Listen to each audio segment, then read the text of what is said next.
আজি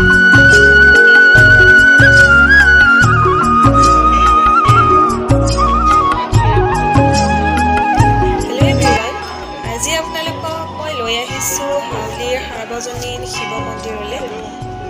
এই মন্দিৰটো নতুনকৈ নিৰ্মাণ কৰা হৈছে, মানে আগতে আছিলে মন্দিৰটো, কিন্তু এইবাৰ মন্দিৰটো বহুত বেছি ধুনীয়াকৈ বনোৱা হৈছে আৰু একদম নতুনকৈ বনোৱা হৈছে। সেয়ে ভাবিলোঁ আপোনালোকক অলপমান দেখুৱাই দিওঁ কেনেকুৱাকৈ বনাইছে। এয়া হৈছে নতুনকৈ বনোৱা মন্দিৰটো, আৰু আজি মন্দিৰটোত শিৱ বাবাৰ প্ৰাণ প্ৰতিষ্ঠা কৰা হৈছে।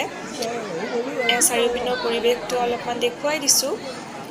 বহুত বেছি একদম ধুনীয়াকৈ কৰা হৈছে গোটেইখিনি। আৰু আজি মন্দিৰটো আনুষ্ঠানিকভাৱে মুকলি কৰা হৈছে, আৰু মুকলি কৰিছে মাননীয় প্ৰাক্তন মুখ্যমন্ত্ৰী তথা কেন্দ্ৰীয় মন্ত্ৰী সৰ্বানন্দ সোণোৱালদেৱে। এতিয়া মই আপোনালোকক মন্দিৰৰ ভিতৰলৈ লৈ যাম, আৰু ভিতৰত কেনেকুৱাকৈ বনাইছে মন্দিৰটো গোটেইখিনি আপোনালোকক দেখুৱাই দিম। তেন্তে চাই থাকিব ভিডিঅ'টো।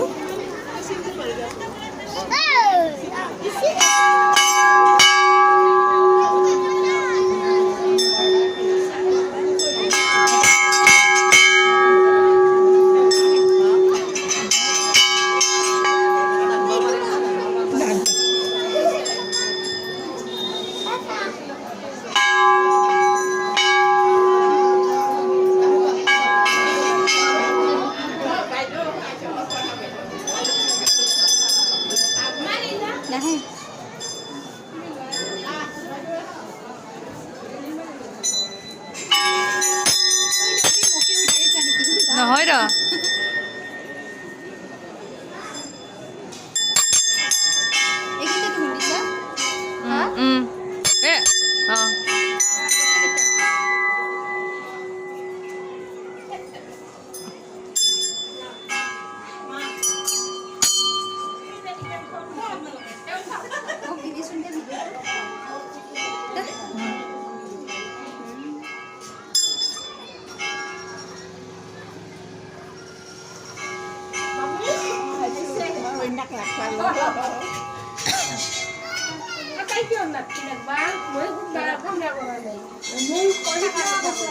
মন্দিৰৰ চাৰিওফালে বেৰত এনেকৈ ডাঙৰ ডাঙৰকৈ শিৱ বাবাৰ ফটো লগোৱা আছে, বহুত বেছি ধুনীয়া লাগিছে। আৰু এনেকৈ মন্দিৰত আহিলে এনেও মনটো বহুত বেছি ভাল লাগি যায়, আৰু এনেকৈ শংখ ঘণ্টা বাজি থাকিলেতো আৰু ভাল লাগে, মনটো একদম পবিত্ৰ পবিত্ৰ লাগি যায়। আপোনালোকৰো নিশ্চয় ভাল লাগিছে দেখি।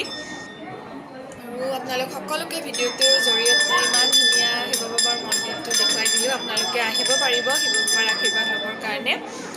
আৰু এতিয়া মন্দিৰৰ ভিতৰ ভাগ আপোনালোকক অলপমান দেখুৱাই দিছোঁ কেনেকুৱা বনাইছে, আৰু শিৱ বাবাৰ আশীৰ্বাদো লওঁ।